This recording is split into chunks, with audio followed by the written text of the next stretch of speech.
What Comes After is a short visual novel that's making its way from PC to console several years after release. It's a thought-provoking and interesting and intriguing visual novel and a good story to tell, and whilst it doesn't quite fully deliver on all of the things that I hoped it would, it certainly has a lot going for it, and so I wanted to do this review to kind of go, if you're curious on these types of things, this might be good for you. In What Comes After, you play as Vivi, who boards a train to go home after wherever she's been, and unfortunately she falls asleep and doesn't realise she's boarded a train for the afterlife. That whenever one human gets off, all of the ghosts of any humans or animals or beings board the train to then be taken to the afterlife and delivered off to whatever comes after. No one tells her what's coming after, and it's kind of a forbidden rule to do so. But what they do is offer lots of advice or little tidbits about how they feel now that they've died and they've boarded the train to kind of go on. Some are ready to die, some have been waiting for it, some feel like they've been given a bad rap.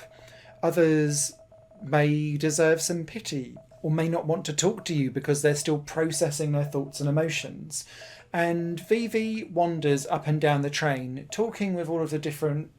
guests and the ghosts that are busy transferring their way to their final destination, and kind of reflects on her own life and the fact that she's been stuck in this day in, day out routine, feels a little bit lost in herself, and has contemplated whether or not she would quite like to cross over to the other side willingly or not. And so there's quite a lot of heavy themes here,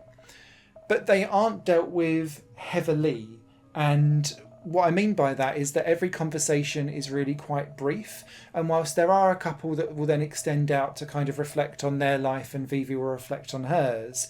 it all is kept relatively light and surface level. So if you're worried about triggers around suicide or self-harm or things like that, those topics are talked about, but in broad strokes rather than diving into real nitty-gritty detail.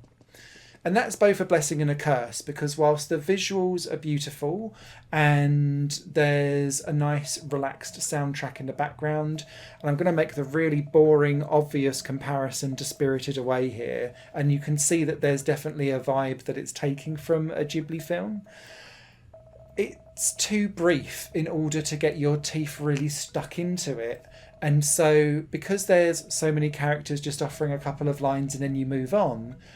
you don't feel really as connected to all of the characters as what perhaps they could have been if we'd have focused in on just several key characters and really explored them over, I don't know, multiple chapters or something like that.